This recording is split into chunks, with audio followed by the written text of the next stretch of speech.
त्रिलोक चंद्र जी, आपको क्या लगता है कि अगर बड़ा भूकंप आता है तो क्या हम इसके लिए तैयार हैं? दिल्ली एनसीआर से लेकर अगर हम पहाड़ी इलाकों तक की हम बात करें तो किस तरह से लोग संभल पाएंगे?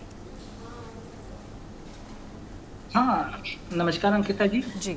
बिल्कुल सही कह रहे हैं आप कि जैसी स्थितियां सामने आ रही हैं, हम्म। कहीं ना कहीं दुखद है, चिंतनीय है कि मानव बचाव के कारण हमारी पूरी पृथ्वी ही डुल रही है। निश्चित तरीके से ये प्राकृतिक जो घटना घटित हो रही है, ये जरूर है कि हम इसको रोक नहीं सकते हैं, लेकिन बचाव कर सकते हैं हम इसको। हम्म। हमारी पृथ्वी जो है, आपने देखा हो कि पूरा एक पेंजिया थी, लेकिन ये भूगर्भीय हलचलों के कारण ये अपने दो हिस्सों में बटी। लेकिन आज धीरे धीरे उसकी जो प्रक्रिया रही, चलती रही, आज वो साथ हमारे महाद्वीप बने हुए हैं, कहीं ना कहीं ये हमारे भूगर्भीय हलचलों के कारण हुए हैं।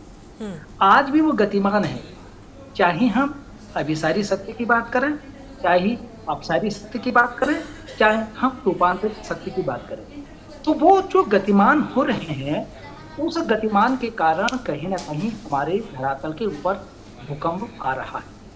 भूकंप आने के जो कारण हैं, नंबर एक ज्वालामुखी विस्फोट है। ज्वालामुखी विस्फोट से कारण से कि जो है कि भूकंप आता है। दूसरे जो बड़े बड़े बांध बन रहे हैं, इन बांधों के कारण से भी भूकंप आते हैं। तीसरा जो है, इसके कारण ये भी देखने में आया है कि जो हम परमाणु टेस्ट कर लेते हैं, परीक्षण करते हैं, वो भी कहीं ना कहीं इस प्रकार की घटनाओं को जन्म देता है। और जो हमारे पहाड़ों की, चौथी अगर मैं बात करता हूं, जो पहाड़ों की बनने की प्रक्रिया है, आज भी लगातार वो चालू है। आप देख रहे हैं हिमालय कहीं ना कहीं ऊपर उठ रहा है। ये तमाम कारण हैं जो भूकंप आने के कारण हैं। हम्म। और जिस तरीके से अभी देखा कि वेनेजुएला में या 9 रेक्टर स्केल पर अगर हम इसकी तीव्रता नाप रहे हैं, वो बड़े घातक है, क्योंकि इसमें धरती उलट पुलट हो रही है। कहीं ना कहीं लगता है कि ये जो बदलाव है, हम्म। एक जो धरातल के ऊपर बोझ टाइप का पड़ना है, हम्म। लगातार जनसंख्या में वृद्धि हो रही है, हम इसका दोहन कर रहे हैं। ये भी एक कारण इसका हो सकता है पिताजी कि ये हमारे भूकंप को जन्म दे रहा है। हम्म। लेकिन ये इस पे कहीं ना कहीं हमको बचाव देखना चाहिए। आपदा की जो 3 घटनाएं होती हैं, आपदा से पहले, आपदा के समय और आपदा के बाद, क्या इन तीनों प्रकार की जो चीजें हैं, इस पे वहां की सरकारें वहां इस पे कार्य कर रही हैं? अगर इस तरीके की घटना घटती हैं, तो क्या उनके बचाव के कारण क्या होंगे?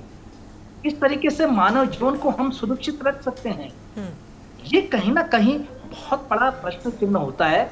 और वो कहीं ना कहीं हमारे बचाव के, जो आपदा में अगर बाई चांस आता है, घटना घट जा रही जाती है, क्योंकि हम्म। प्राकृतिक आपदा कभी पर कहीं पर भी जो कि ज्वालामुखी विस्फोट हो सकता है, कभी जो कि उसका एक केंद्र बन सकता है, हम्म। जहां से जो है कि लावा ऊपर आ सकता है। तो वो उसका केंद्र के आसपास के जो तरंगे आपने देखे होंगे अंकिता जी, हम्म। वो जहां जहां तक, जिस तरीके से हम तालाब में एक पत्थर फेंक देते हैं, तो उसको देखते हैं उसकी लहरें किस तरीके से जाते रहते हैं दूर दूर तक। यही ना कि यही एक कारण भूकंप आने का भी है, जहां से उसका एक सेंटर होता है, केंद्र होता है। उस केंद्र से अगर भूकंप आता है, तो उसकी तरंगें कितनी तीव्र गति से कहां तक फैल रही हैं, बिल्कुल। और ये उस पर ये निर्भर करता है। भूकंप, जो क्या बड़ा भूकंप हिमालय के आसपास आ सकता है और इसका असर कहाँ तक हो सकता है? और इस भूकंप को लेकर क्या वैज्ञानिक जिस तरह से पहले दावा करते आए हैं कि एक बड़ा भूकंप कभी भी आ सकता है,